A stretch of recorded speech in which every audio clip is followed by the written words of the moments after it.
Hi, family. This is Charlotte, Pastor Caldwell, a pastor of 12 years, a student of sacred texts for 30. I wanted to add to the Herod narrative since I prayed for the sign of Herod.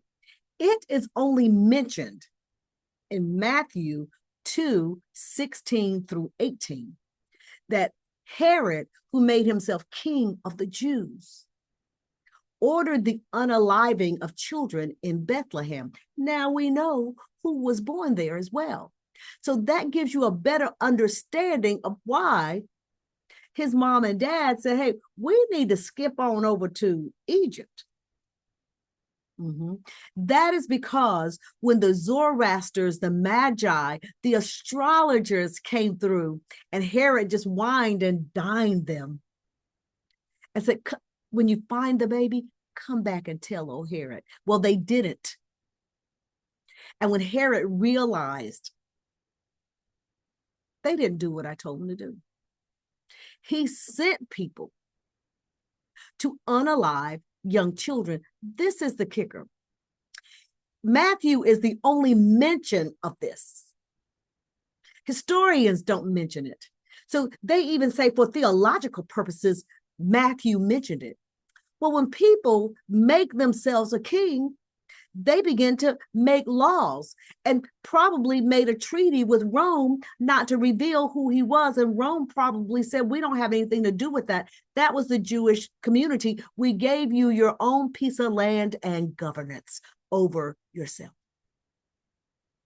So, and when he ordered this, just like back in the day of Moses, it was the unaliving of little boys.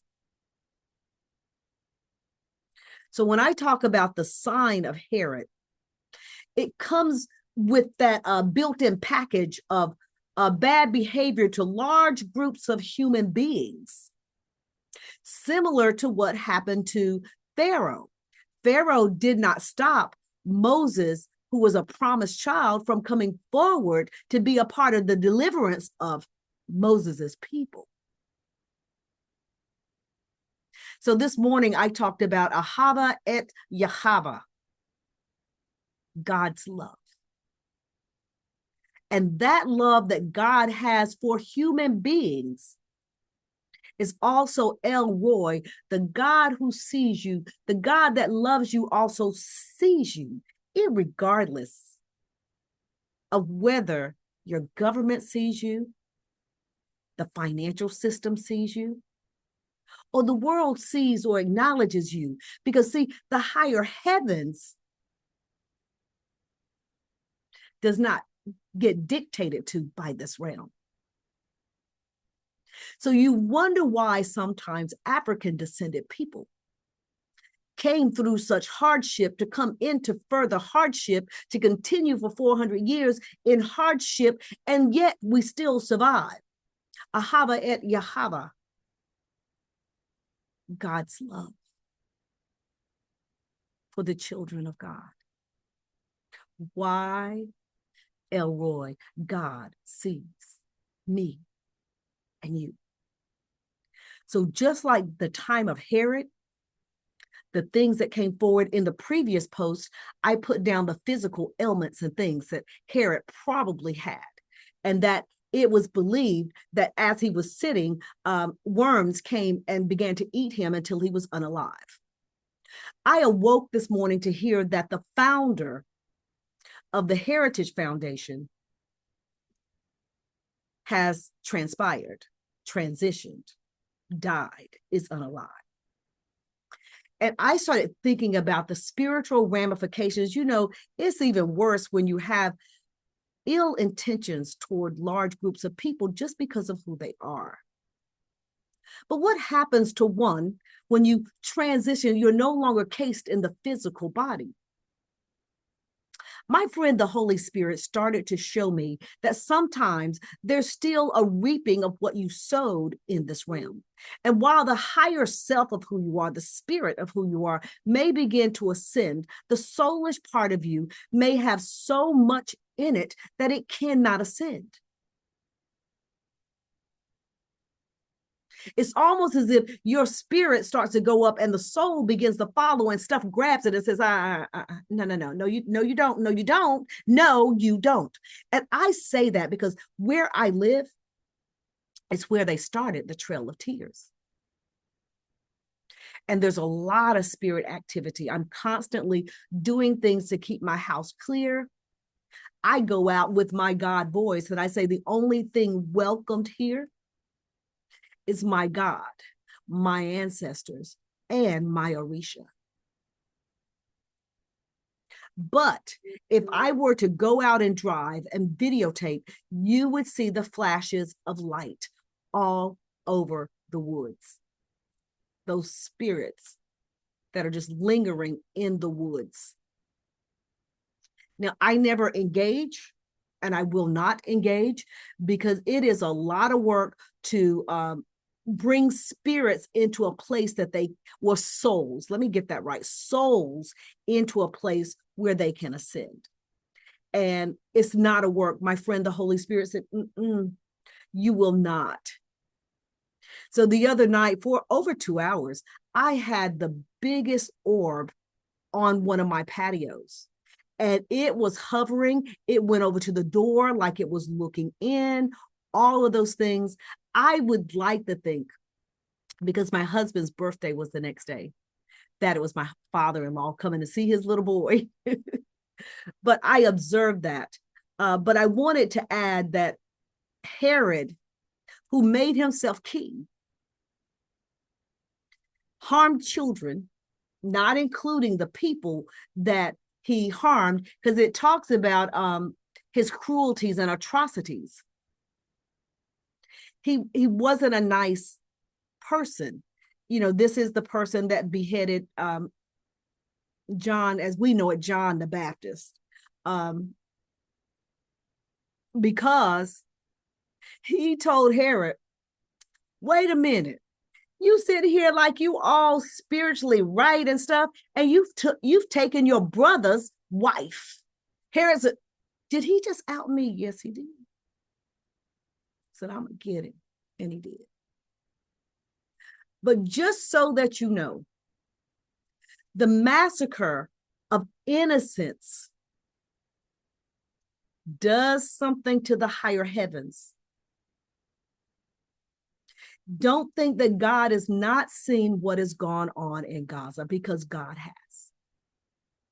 God has witnessed those who were in safety not doing the things necessary so their people could have relief.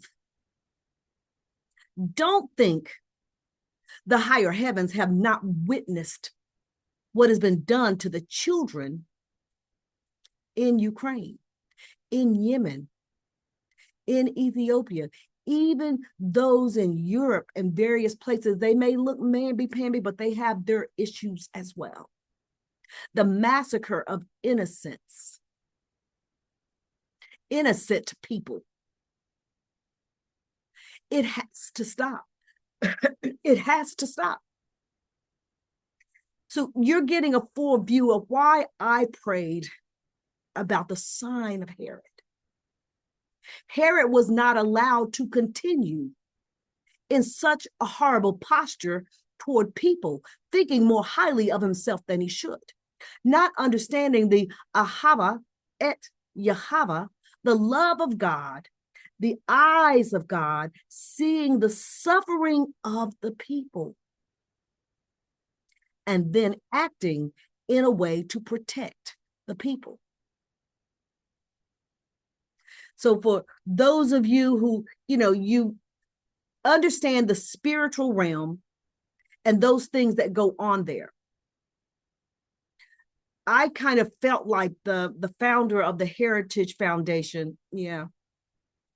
The earth said, you owe us something. Yeah, I that's how I felt. The sign of Herod comes because This man gave an order according to Matthew, the book of Matthew. He gave an order to unalive all male children 2 years old and under in Bethlehem. So this began to occur.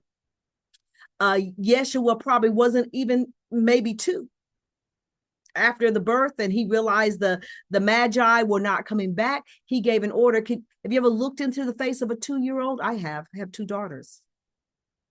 And you're being ordered to do that. It's the same thing that's happening now.